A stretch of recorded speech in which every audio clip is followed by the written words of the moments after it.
Mirë mbrëma, unë jam Anila Sulstarova. Ky është emisioni Fije Jete, si çdo të hënë në Paper FM. Sot në këtë emision është rubrika Në dhomën tjetër, ku zakonisht ftohen personazhe të cilët në gjykimin tim kanë një profil shumë interesant dhe mua më ngacmojnë kuriozitetin për t'i njohur pak më shumë. Sot kam një vajzë që është e ndrojtur në pamje të parë, është ekonomiste, si e tillë arrin shumë mirë dalloj llojin e të qeshurave dhe të buzëqeshurave, bën shumë humor, ka një humor në gjykimin tim shumë fin, shumë të rafinuar, i thjesht ndonjëherë, nuk godet askënd, nuk tallet me askënd me humorin e saj. Arma më e fortë është autoironia. Vëmendjen ma ka tërhequr vetëm për humorin, por dhe për mënyrën se si ja përballon sfidat e jetës së saj. Unë sot në studio kam Anisa Kushtën. Mirëmbrëma Anisa. Mirëmbrëma. Unë do doja të të njihja ty ndryshe. Kështu që dhe këtë emision do e fillojmë pak ndryshe. Do e nisi me një ushtrim të quajmë. Okay. Unë do të them dy gjëra ti do zgjedhësh njërin prej tyre, të cilat do doje ti që të ishe. Nëse do kishe mundësi të zgjidhja, do doje të ishe roman apo fjalor? Do doja të isha roman. Bën të di pse? Po, patjetër. Duket sikur, fjalori jep njohuri, të zgjeron fjalorin, por romani është diçka që e bën kurioz tjetrin, të shkoj deri te faqja e fundit. Ose jo, por besoj do e bënte në rastin tim. Do doja të isha një roman i mirë, po. Një roman i mirë. I mirë, i keq jo. Okej. Mal apo fush? Fusha e bukur, po më duket pak e mërzitshme. Më duket sikur nuk ofron shumë sfidë. Kështu që do zgjidhja mal. Okej. Derë apo dritare? Dera është okej. Ti jep atë ndjesinë që mund të trokasësh dhe mund të hyj kushdo ose jo. Pastaj zgjedh unë, por zgjedh jem dritare se imagjinoj hapet edhe mund të shohësh jashtë çdo gjë, qiellin, një peizazh natyror. Më pëlqen dritarja, zgjedh dritare. Zgjedh dritare. Okej. Gosht apo çekiç? Do zgjidhja asnjërin, do doja mos vihesha para zgjidhjes, por çekiçin e mendoj si diçka që do godasësh dikë ose duket pak e dhunshme. Preferoj të jem goshta, le ti marr goditje të pastaj e menaxhoj. Okej. Si e goshtën. Det apo lum? Deti më jep perceptoj një pafundësi, por nuk më pëlqen ky perceptim. Zgjedh lumin sepse është rrjedh, vazhdon, ka gjithmonë do vi diçka e re. Lumi rrjedh, ikin gjërat e vjetra, vjen diçka e re në lum. Nëse jeta jote do ishte një lum, si do e quaja? Do e quaja, ndoshta e lidh me momentin e tanishëm të jetës time, një lum që pas stuhive shumë të forta, është pak i turbullt shumë, por me shpresën që stuhia mbaron dhe pastaj do kthjellohet, po do vazhdoj të rrjedhi patjetër. Do vazhdoj të rrjedhi. Po. Në këto momente, pas stuhive ose në fund të stuhive ose në këto stuhi që ti po kalon. Po. Çfarë përmbajtje ka lumi yt? Është goxha i turbullt. Është në mes të stuhisë, po them. Me siguri në mes të stuhisë. Shpeshherë duket sikur stuhia s'ka fund, po zgjat pak shumë. Ose më shumë nga ç'mendoja unë kur filloi stuhia. E mendova një stuhi që do mbaronte shpejt. Por shiu vazhdon të bjerë. Është i turbullt goxha. Megjithatë, edhe pse nuk duket se do kthjellohet shumë shpejt, por kam një shpresë që do shiu do pushoj, do dal dielli, lumi do pastrohet pastaj nga të gjitha ato mbeturinat, ato turbullirat edhe do jetë pastër pastaj. Dhe nëse lumit të do jepnin fjalë, çfarë do thoshte ai? Ai do thoshte mjaft. Duhet pastrohem. kështu më duket, por gjithsesi në atë s'dua ta quaj pa pastërtin. Po në këtë turbullirën e vet, gjen gjithsesi pak thellësi, ka momente që edhe e shijon në thonjza ky lumi. Jo turbullirën në vetvete, ajo është nuk ofron ndonjë ndjesi paqe ose është turbullirë, është diçka shumë që t'jep një ndjenjë pa rehatie, por prap si duket sikur është ajo shpresa ndoshta që e mban, që gjithsesi në këtë duke patur shpresë e bëra lumin unë lëmsh.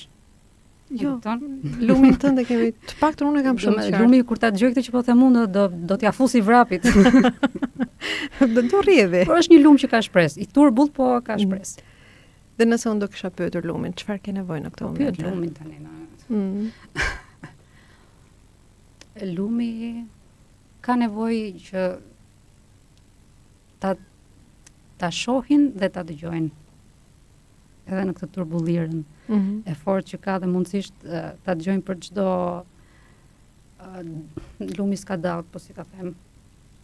Në këtë rrjedhën e tij për çdo përplasje që mund të ketë me gurë, çdo gjë, do donte të ishte edhe i parë dhe i dëgjuar. Dhe jo thjesht të kalonte dhe të ndjej si i padukshëm, sikur ndodhi dhe askush nuk e pa. A shihet? Unë po flas për lumin, se shihet, jo nga të gjithë, ka nga ata që qëndrojnë dhe shohin, ka nga ata që e shohin dhe vazhdojnë, që është normale, nuk ka asgjë të keqe këtu, por ndihet mirë me ata që janë aty dhe dëgjojnë, sikur dhe pak fare, edhe shohin. Ti vet, ke njerëz që do doje të shihnin dhe të dëgjonin në ditën tënde sot? Po. Nuk do japim emra. Jo. Jo, na duhet vetëm CV-ja e tyre, po. ID-ja. Dhe ID-ja, numri i ID-s. Është e çuditshme sepse patjetër ka aty njerëz që e shohin dhe dëgjojnë, po lumi aka njeriu. Është mirënjohës për ata që ndalojnë dhe dëgjojnë, por ka një farë trishtimi për ata që kanë kaluar, jo të gjithë, patjetër, por ata që mendonte që do duhet që ndronin sikur pak më shumë për të dëgjuar e për të parë. Çfarë bën ti me këtë lloj zhgënjimi? Ja, po flisim për lumin. Po unë po pyes ty. Shiko, unë mund të përpiqem, jam përpjekur, por pastaj vjen një moment që thua, okay, vazhdoj me këta njerëz që kanë ndaluar. Sepse duke u dhënë i jep shumë rëndësi pastaj atyre që për arsye të tyre kanë vazhduar dhe të duket sikur i lë pak mënjan ata që kanë ndaluar, që po t'i japin vëmendje, dashuri, rëndësi e gjitha me radhë. Kështu që unë jam shumë e lumtur për ata që qëndrojnë, që janë aty. Okej. Zhgënjimi ka disa shtresa, le ta quajmë. Kjo është shgënjimi që folëm për shgënjimi që vjen nga të tjerët, të rëndësishëm në jetën tënde, që nuk ndalën për të parë më gjatë. Po ka dhe një shgënjim që është nga vetja. Po. Nuk e di si është përjetuar kjo.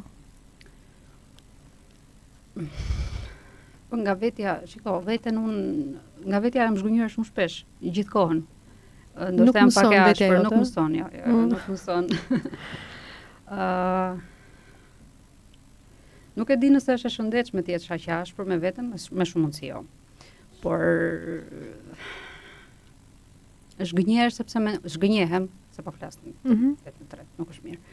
Zhgënjehem sepse janë ato momente që mendoj që duhet të jem më e fortë kur ankohem, edhe pse kam arsye për t'u ankuar, po prap them, stop, pusho. Je këtu, je akoma.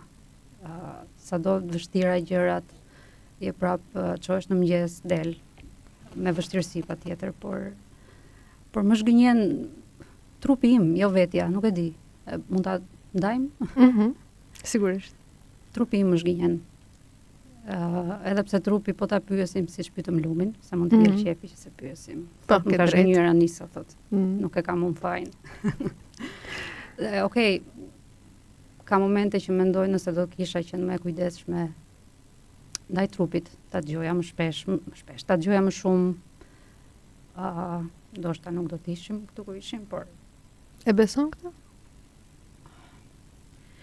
E besoj për pak momente në ato momentet e krizës, por jo që të jetë mendim që realisht të më qëndrojnë mendje për një kohë shumë gjatë. Po ta dëgjoja kur isha mirë, do thoja, s'ka të bëj. E kuptoj. Kjo pjesa zëri yt i ashpër. Shumë kritike ndaj vetes, përfshirë dhe ky momenti që sapo the. Si të ndihmon? Tani duhet të ndihmoj në përmirësim, sepse kritika ndihmon në përmirësim. Problemi është... Të dy e dim që kjo s'është e vërtetë. Po prit se s'ka mbaruar. Por kur është shumë e ashpër, ose kur është konstante dhe pa baza, po them pa baza, është një kritik që është thjesht nuk e di, pret më shumë nga diçka që të jep shumë. Do me thënë unë kësaj them që është pa bazë, edhe është një pretendim kot. Por nuk është se ndaloj do të them të drejtën, jam e ashpër ndaj vetes dhe e kuptoj, por vazhdoj të jem një lloj pastaj. Kjo pjesa jote e ashpër, ka humor? Ka, patjetër. Por mos thënë që e trajtoj me humor, domethënë kur unë i bërtas trupit ose i bërtas me humor. I bërtet me humor. Patjetër. Humori nga vjen. Domethënë ne kemi pjesën tonë fëminore, kemi pjesën tonë të rritur, kemi pjesën tonë kritike, kemi pjesën tonë të shëndetshme, jo vetëm fizikisht ose pjesërisht. Unë realisht falenderoj që pretendojnë që mund t'ja përgjigje pyetjes. Është vlerësim shumë i madh për mua. Nuk e di. Okej. Nuk di t'i vë një emër. Si ja vini ju një emër? Unë nuk e di, jo, humori personal. Nga cila nga këto pjesë buron. Po mund t'jenë të gjitha nga pak. Unë besoj që është nga të gjitha. Besoj që është edhe genetike. Si e trashëguar, i madh ka qenë goxha i batutave. Okej. Po. Besoj po. Kjo është pjesa më e madhe, pastaj autoironia dhe sarkazma, do thoja, ose humori i zi. Besoj pastaj këto janë të zhvilluara, është talent, është dhunti, po që zhvillohet pastaj edhe nga traumat. Nga traumat, po. Besoj që po. Duke analizuar humorin tënd vetëm nga ajo që lexoj në Instagram, më duket nga që është i pastër, se nuk godet njëri. Përpiqem, po. Ndaj, po, sipas me vinte nga kjo pjesa jote, pjesa jote genuine. Okej. Sepse është e gjithë qasja kaq e pastër. Okej. Një nga arsyet pse unë e kam vlerësuar dhe vlerësoj humorin tënd. Okej. Anisa, në këto momente, cila këngë do ju rinte më mirë? Këti momenti? Vetes tënde, po, këti momenti. Unë do të zgjidhja The Sound of Silence. The Sound of Silence. Okej, mirë, shkoj me këngën. Okej, ky është momenti që kalon bëhet kënga dhe ne rikthehemi. Rikthehemi në Paper FM, jemi në emisionin Fije Jete, në rubrikën Në dhomën tjetër. Sot me mua është Anisa Kushta. Jam akoma.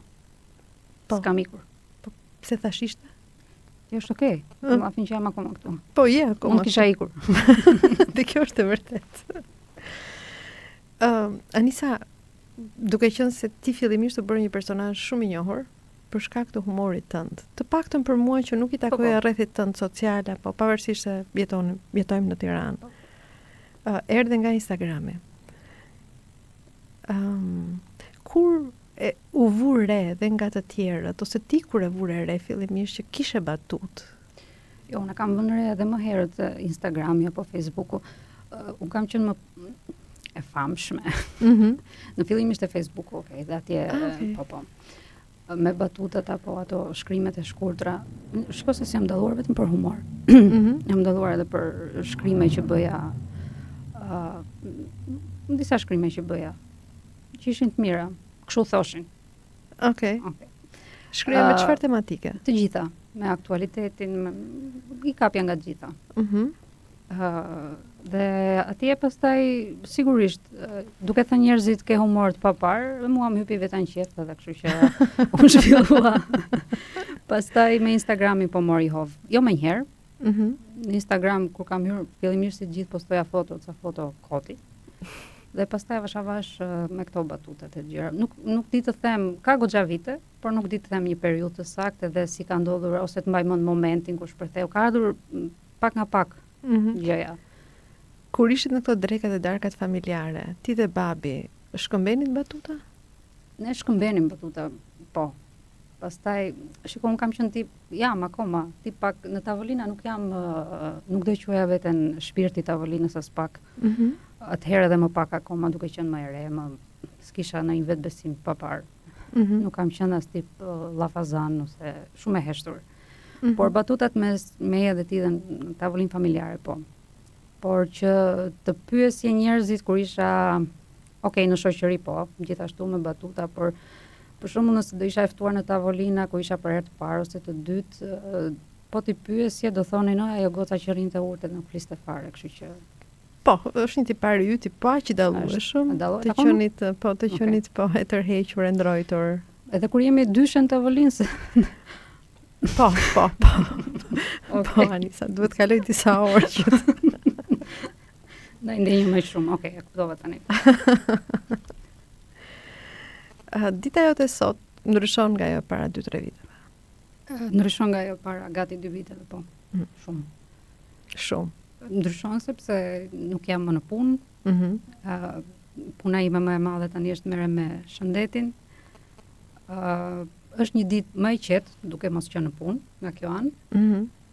Dhe të jem e sinqert e shijoj. Nuk është ai stresi të zgjuarit në mëngjes, të shkuarit punë përballjes me gjithçka që ka puna pastaj të gjitha. Është më e qetë nga kjo anë, nga po të shohësh është madje dita ideale për ata që punojnë, më kanë zilija me sigurt, çojmë në mëngjes, vete kur mundem shkoj pi kafen te kafeneja preferuar, lexoj një libër, shkruaj diçka kur mundem, pastaj avash kthehem në shtëpi. Është ditë e qetë e parë nga jashtë. Po e parë nga brenda si është? E parë nga brenda nuk është as pak e qetë. Si është? Sepse zgjimi në mëngjes është i guximshëm shumë nga ana ime. Pas netëve që janë pa gjumë për shkak të pagjumësisë, për shkak të sfidave me shëndetin, dhimbjeve. Edhe nëse është një moment që i them vetes bravo dhe që ka efort, është që sepse të shohem në mëngjes, laj dhëmbët dhe vishem dhe dal. Në kushtet ku jam për dhimbjet, themi troç, për dhimbjet e mëdha që kam është shumë e thjeshtë të qëndroj në krevat dhe është i ëmbël krevati. Por nuk e bëj sepse unë i druhem mbetjes në krevat, e them thjesht, pa i dhënë kështu nota, pa e zbukuruar shumë. Kështu që nuk është e thjesht, nuk është aq e bukur për mua, por sa kohë e bëj, prap them, është okay. E kuptoj. Nuk është një lloj siç isha, unë kam pëlqyer shumë të ecim përpara, e pëlqej akoma, por nuk mundem. Nuk më lejohet. Edhe pse nuk më lejohet e bëj, pastaj shoh që nuk mundem. Nëse do ecja për shembull para dite, vajti ardhje te kafeneja, pas dite duhet qëndroj patjetër në shtëpi, është e pamundur nga ana fizike të bëj diçka shtesë, kështu që këtë e vuaj shumë. E kuptoj.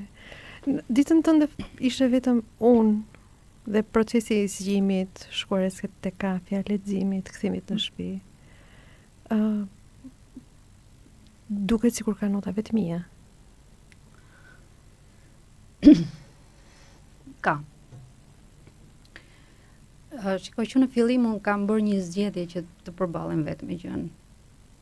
Sigurisht e kanë marrë vesh të gjithë. Nuk është kjo vetëm mia për të cilën flas që kam zgjedhur, por është ajo e të përballurit edhe me dhimbjet, me vajtje ardhjet në spital, me lajmet e mira të këqija, me procedurat spitalore vetëm. është një zgjedhje që do e ribëja, edhe pse ka pasur shumë momente që do të kisha dashur një person tjetër me vete, sikur thjesht të ishte atje për të shkëmbyer dy fjalë. Por them që do e ribëja sepse unë do e them. Unë kam bezditur bën mbar të tjerëve kushdo qofshin ata. Edhe e di që nuk është, e di, po që është e gabuar, mendimi i gabuar, por ky është perceptimi im i gjës. Jo, nuk duhet ta shoh të gabuar, ose vetëm ç'të bën ta mendosh. Ç'të bën ta mendosh që mund të jetë barë për dikë. Barë ose shqetësim. Okej, barë është fjalë ndoshta jo e zgjedhur mirë nga ana ime, po shqetësim. Dhe është shqetësim patjetër. Kemi patur familjar që kanë qenë spitaleve, spitalet kanë hijen e rënd. Kanë këtë trishtimin brenda të gjitha me radhë. Kam dashur, mund ta përballoj vetë. Dhe e kam përballuar. Nuk është se nuk e kam përballuar, kështu që është okay. Unë mbaj mend një herë në vllai binjak. Është shprehur, nuk e di ku ishim, që na e ke bërë më të thjesht. Domethënë smundjen tënde këtë periudhë na e ke bërë ti më të thjesht, duke qenë se ne jam marrë vetë me gjëra dhe mua kjo më ka ardhur mirë. Kam thënë shumë mirë, përderisa kam patur më të thjesht, sidomos familjarët. Për mua është okay. Por nga ana tjetër, po sjell atë vetmin. Dhe problemi për cilin e kam fajin vetë patjetër, duke bërë këtë zgjedhje është që duke u vështirësuar gjërat, e ke pak të vështirë pastaj të dalësh nga kjo, pasi ke përjashtuar të gjithë. Unë kam të vështirë tani t'ju them shiko hajde ne tani. Tani u bë shumë e vështirë dhe tani po ju marr me vete. Më kupton? Po, dhe s'po po përpiqem ti di që s'ka problem për të. Por në këtë moment që ke nevojë për dikë, qoftë thjesht të jetë. Po. A ke dikë që mund ta telefonosh? Po, kam. Okej. A e bën? Jo gjithmonë. Jo gjithmonë. Kam hyrë në atë modalitetin tani që jam vetë, edhe mësova. Edhe por e di që mi kam njerëzit aty sikur për të folur. Më krijon ndjesinë që vetmia dhe dhimbjet e tua sikur ustojnë bashk ose mbajnë njëra tjetrën për dore. Para dhimbjeve, si ishte vetmia jote? Unë kam diagnostikuar veten si introverte. Kështu që vetmia për mua nuk ka qenë ndonjë problem. Unë kam shijuar gjithmonë të qëndruarit vetëm, gjithmonë. Të pi një kafe vetëm, apo dhe të shkoj në restorant vetëm, apo diku. S'ka qenë asnjëherë problem. Më duket sikur marr energji duke qëndruar vetëm. Sikur karikohem. Ndërkohë që të qëndruarit me njerëz edhe më ezauron disi, sidomos shiko, kur një është sidomos si ajo humoristja e Instagramit është pak e lodhshme sepse të tjerët presin të bësh humor, të bësh batut. Edhe zhgënjen, ka pasur raste që janë zhgënjur kur kanë qenë tavolinë me mua. Sepse nga që duhen 2-3 orë dhe s'kan gjithë ka të rinë 2-3 orë dila. Jo, nuk ka qenë problem. Unë vetmi nuk është se quaj problem, nuk më trëmb realisht si gjë. Okej. Nëse ti okay me vetmin tënde? Jam okay.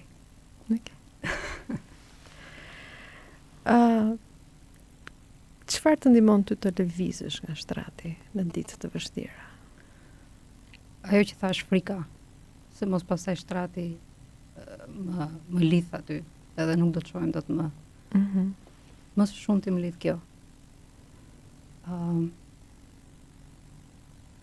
Më së shumti apo vetëm kjo? Kemi kohë të mendohemi? Nga që kemi folur bashkë. Por realisht për momentin është kjo që më bën të çohem zgupthi. Edhe fakti që kur kalon net që janë të dhimbshme, të duket pastaj sikur te krevati është duke të vrarë. Kështu që zgjedh të çohesh më një herë.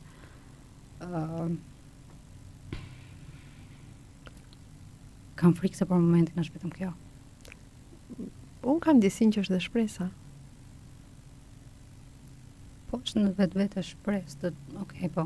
Gjesti i çuarit nga krevati është shpresë, po. Bravo Anila.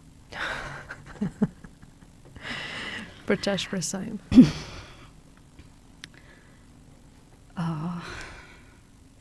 Unë kam arritur të shpresoj, e kam ulur shumë atë stekën. Unë shpresoj për një natë pa dhimbje sonte për shembull. Nuk dua të mendoj për nesër. Edhe ndaj them e kam ulur stekën goxha. Edhe pastaj shpresoj që kjo është momentale. Do të kaloj. Edhe kjo do të kaloj. Kjo është shpresa. Disa baza kam për këtë që them, po shpresa nuk është se ka ndonjë, është shpresë.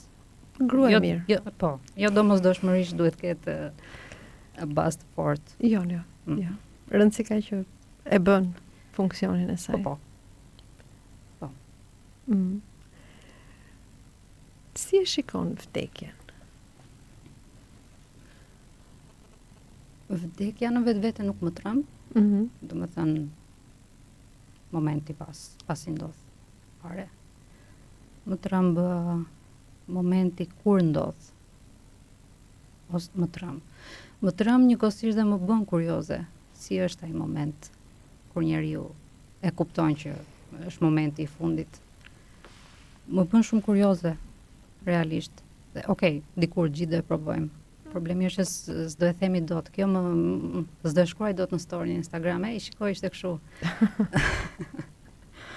Por shiko, është ndryshe kur je mirë, nuk ke asnjë problem shëndetësor dhe flet për vdekjen. Ose nuk je në dieni. Ose nuk je në, po, se okay, të gjithë e dimë që do vdesin, nuk jemi të përjetshëm, por kur ke një problem të tillë, një diagnozë të tillë, absolutisht e mendon, edhe nëse mjekët thonë që shiko do kaloj, janë trajtimet e gjitha me radhë, është e pamundur të mos ta mendosh. Por mos thënë që është mendimi i parë që të vjen në mendje. Edhe unë kur e kam çuar në mendje, kur e kam menduar vdekjen dhe kur e kam menduar si mundësi, më ka ardhur keq për jetën që nuk kam jetuar. Për këtë po. Sepse pastaj kur është kollaj që pastaj të fillosh të mendosh dhe të thuash do bëj këtë, do bëj atë deri në momentin nëse ndodh ndonjëherë ose nëse përkeqësohem, bësh pak koshente dhe thua do bëj një gjë që kam dashur gjithmonë ta bëj, shkoj një koncert për shembull, ose të udhtoj diku. Dhe kjo është e thjeshtë. Ndoshta pastaj ta bësh me sa të lejon dhe fiziku, por ta lejon. Por ajo që nuk e kthen dot dhe që mua më ka trishtuar është që pse nuk i kam bërë këto gjëra më përpara. Nga ana tjetër e di që me këtë rëndoj veten, jo thjesht për faktin që nuk kthej asgjë kohën pas, por ndoshta po të ktheheshim edhe do bëja një lloj, nuk e di. Do të thënë nuk është se pendohem, më vjen keq. Jo, ti ke të drejtë, ne jemi shumë arrogant. Përsa nuk kemi asnjë diagnozë ose nuk kemi ndjeni për ndonjë sëmundje. Jetojmë ditën sigur aty është jeta dhe do jetë pafund. Mendoj që është gabim kjo. Të jep një lloj qetësie në përballimin e sfidave të jetës. Mendon se ke kohë. Po, ideja që ke kohë dhe nuk është e vërtet për asnjërin nga ne që koha është kaq e pafundme. Ke këtë keqardhjen. Koncepti i vdekjes ndryshon në varësi të moshave dhe të problemeve. A ka pas ndryshim tek ti nga më e re, para 10 vitesh, para 2, para tani? Më e re besoj se e ka menduar, nuk mbaj mend ta ke menduar vdekjen. Çka është normale besoj. Para 2 vitesh, po, okay, duke u rritur e mendon jo se po të afrohet. Nuk e ka menduar në këtë prizëm që po rritem dhe po më afrohet vdekja. Ka menduar që po rritem po më afrohet pensioni, po. Por jo vdekja. Kurse realisht e kam menduar vetëm në rastin e diagnozës, edhe me vështirësimin pastaj të gjërave. Nuk e kam menduar më parë realisht që të them që të bëj një ndryshim. Di vetëm që nuk jam di që unë besoj që ka jetë për te. Edhe kjo më qetëson. Ajo çka besoj. Edhe këtë e kam menduar gjithmonë dhe kam qenë e qetë edhe ka ndaluar këtu. Pra momenti, vdekja në vetvete nuk më tremb, mënyra si vjen, vuajtjet edhe çka ka para, ato më trembin, po. Çfarë ngjyre ka jeta për të? Për momentin apo? Për momentin, po. Kishim lënë në pyetje të vështirë. për momentin unë do them bardhëzi. Bardhëzi është. Po që është e bardhë aty, kështu që e quajmë ngjyra gjithsesi. Nuk është vetëm zezë, nuk është vetëm zi absolutisht, po bardhëzi. Ngjyra të tjera për momentin sot Okej. Nuk ka. Po dhimbja çfarë ngjyre ka? Të zezë. Të zezë. Okej. Kush jep ngjyra dhimbjes, unë them që nuk është serioz. Po zhgënjimi çfarë ngjyre ka? Zhgënjimi ka një ngjyrë që s'është ngjyrë, po që s'është e bardha. Më thuaj një ngjyrë që është Kaf. Kafi është ngjyrë e bukur. Po varet, ka disa nuanca. Mund të jetë ajo një bezh si kështu si e lëshuar, nuk e di, është një e bezh e shpifur, ndoshta. Dalboja. Bravo. Bravo ja dytë që të them këtë emision. Një bezh e dalboja. Po vdekja çfarë ngjyre ka? Ndoshta ka ngjyra vdekja. Nuk e di. Ndaj të Jo, as unë se di, se s'e kam provuar. Tash për ty tani. Nuk do e verifikoj. Vdekja po, për mua ka ngjyra. Ka ngjyra. Po. Më thuaj një dy ngjyra të vdekjes. Më vjen tani një si e verdh, po e bukur, se ka dhe të verdh të çmtuar. Jeshile. Domethënë ngjyrë e artë, jo e verdh. Tani që po mendoj, jeshile dhe një blu e pastër qielli. Kjo, jo blu e fortë. Kjo si është qielli i bukur, kur themi ne, siç ishte ndoshta sot në Tiranë, nuk e mbaj më. Ndoshta, jo tamam. Është ajo bluja që del pasi janë hapur rehet, ka rënë shi dhe del një blu e bukur fare. Okej. Anisa, po në këto momente, cila është kënga që do i përshtatej? Unë do doja atë kompozitorin tim të preferuar, Hans Zimmer.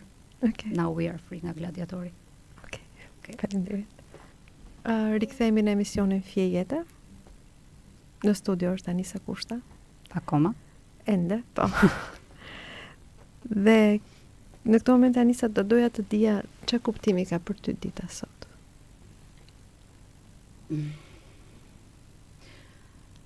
Këtë e ka menduar shumë. Çfarë kuptimi ka jeta ime në këto momente. Mua nuk mund të më bëj shumë sens, kuptim, duke qenë se kaloj ato çfarë kaloj, por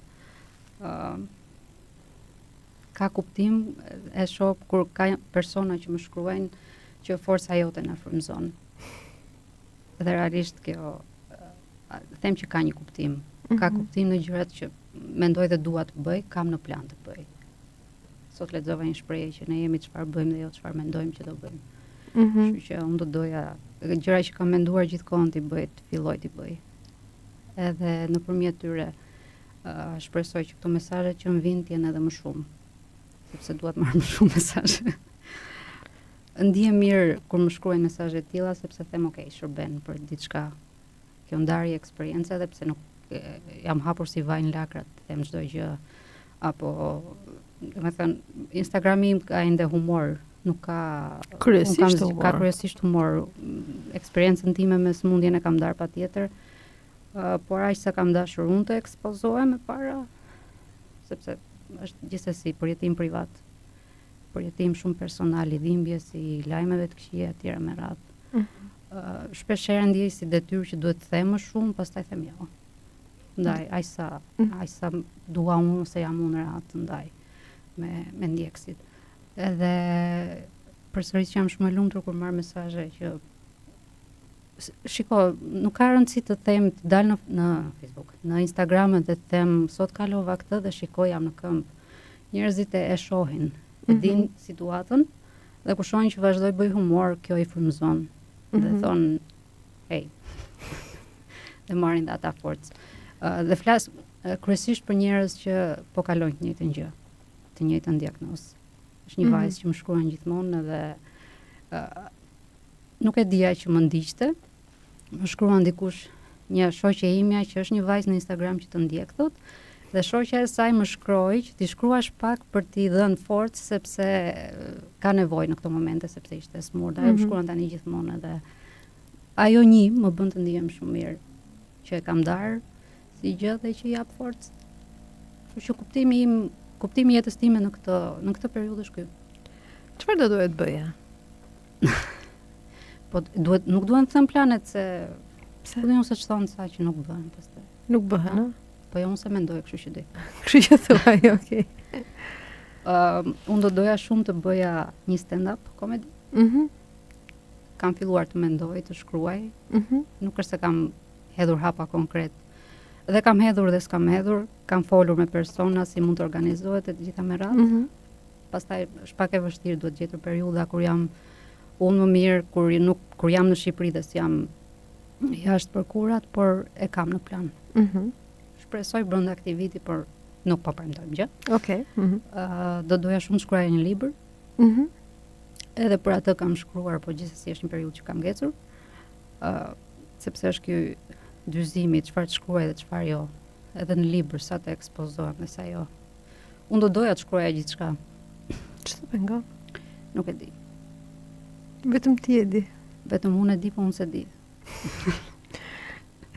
Ndonjëherë janë ca gjëra që ne vetë zgjedhim të mos t'i shohim. Ndoshta. Dhe është okay.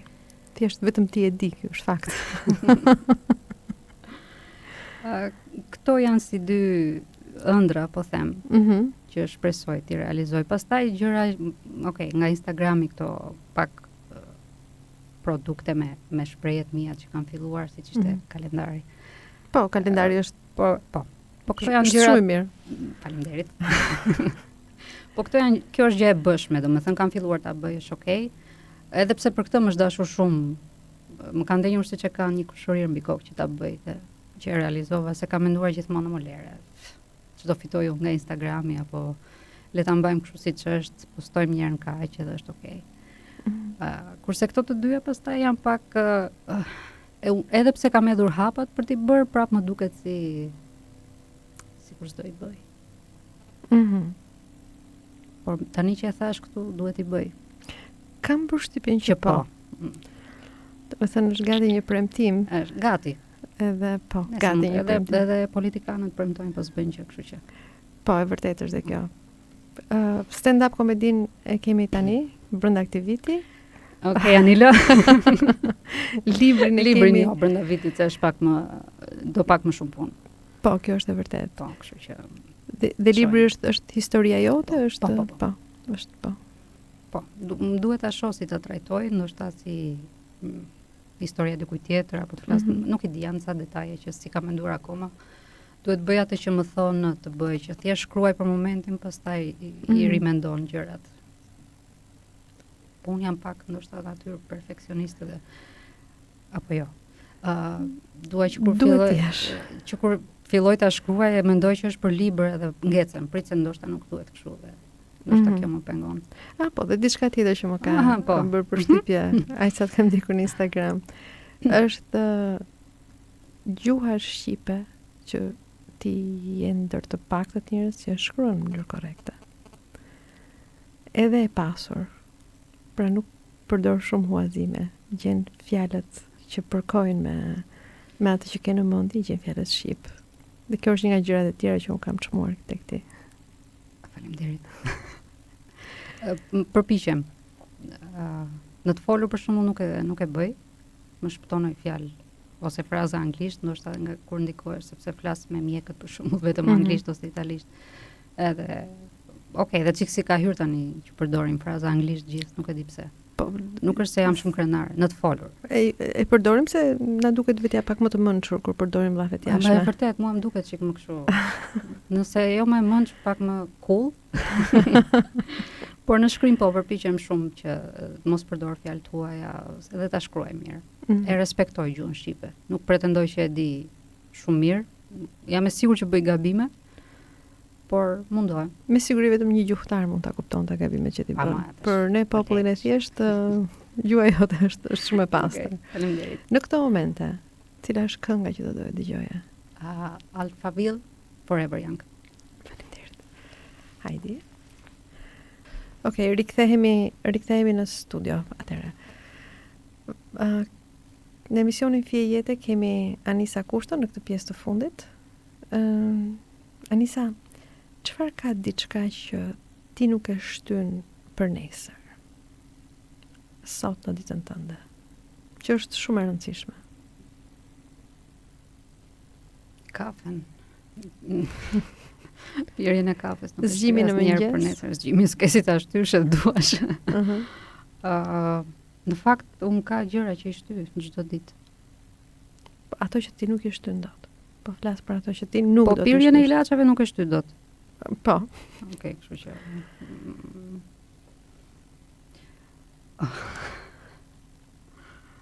Anila. Kjo ishte pyetja më e vështirë. E le kastile për në fund. Okej. Do jetë pak filozofike si përgjigje, por realisht është e vërtet. Unë nuk shty për nesër shpresën që kam për t'ia dalë. Edhe dëshirën. Dëshirën më shumë që kam për t'ia dalë. Se sa shpresën. Besoj në këtë moment ku jam dëshira për t'ia dalë dhe për të luftuar është ndoshta më e rëndësishme se shpresa, mendoj unë.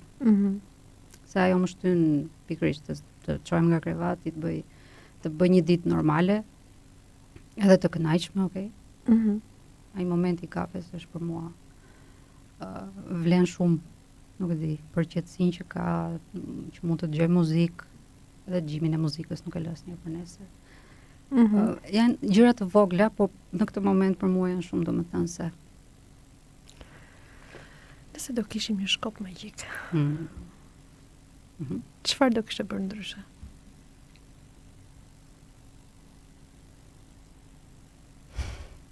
Shiko, unë do ulja vetëm pak dhimbjet, edhe nuk do ndryshoja asgjë tjetër realisht. Nuk do ktheja pas asgjë. As të momentin. Asnjë tjetër. E pranoj. Okej, ka momente që se pranoj të gjithën. Besoj është normale. Por të kthehesha pas do përdora shkopin vetëm për të mos vuajtur shumë, kaq. Çdo gjë tjetër është okay, e pranoj. Sepse sado e vështirë si periudhë më ka hequr shumë, por edhe më ka dhënë shumë. Më ka dhënë njerëz shumë. Të ka dhënë njerëz shumë? Po. Po ndërkohë dhe ke humbur njerëz? Po. Besoj është normale edhe kjo. Jemi të përkohshëm në rrugtimet e njëri tjetrit, domethënë unë besoj. Këtë e kam vërtetuar tashmë.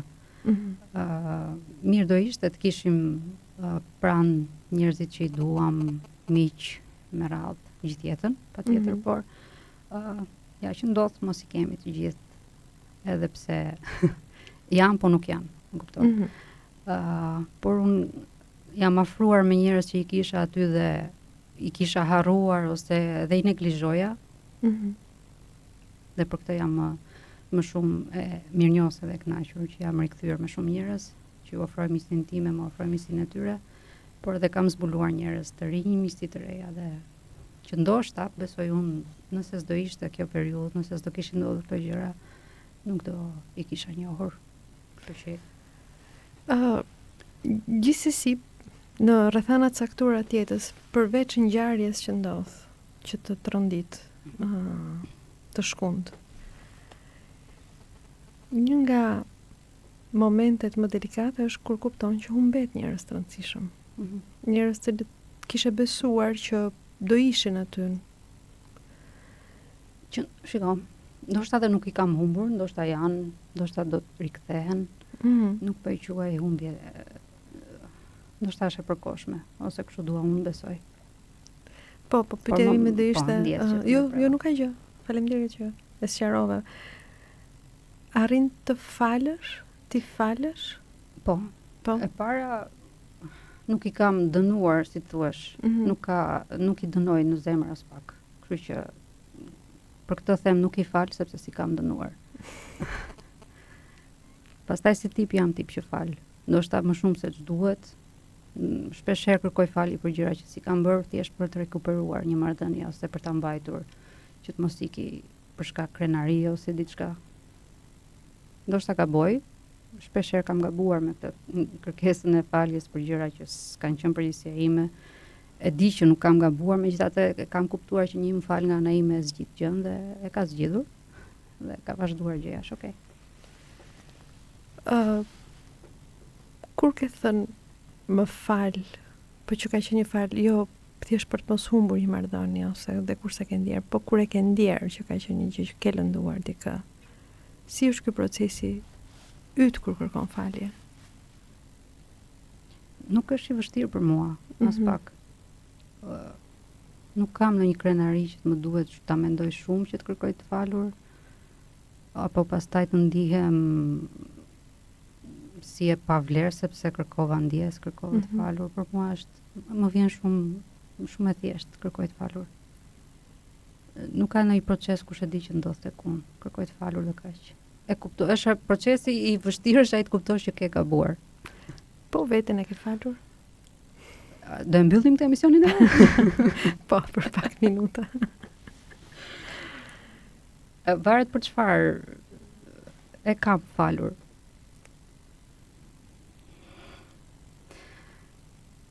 Për atë pjesën që përmenda që parë, për shembull, që kam jetuar një jetë që nuk e kam shijuar shumë, nuk e kam falur. S'dia do e fal. Okej. Ja që s'fal kam kollaj. Sa të fashojmë të pjesën e faljes, cila është kënga radhë që do doja të dëgjoja? Është një këngë italisht, Diodato, Vita Meravigliosa. Këngë shumë e bukur. Faleminderit. Rikthehemi në studio në pjesën e fundit të emisionit Fije jetë, rubrika në dhomën tjetër. Ishim dhe jemi ende me Anisa Kushten. Anisa, për mua ishte shumë kënaqësi që të njoha personalisht. Gjithashtu. Shumë kënaqësi dhe që pranove ftesën dhe erdhe. Nderoj shumë për ftesën. Unë uroj që pyetjet mos kenë qenë aq të sikletshme. Ishin okay.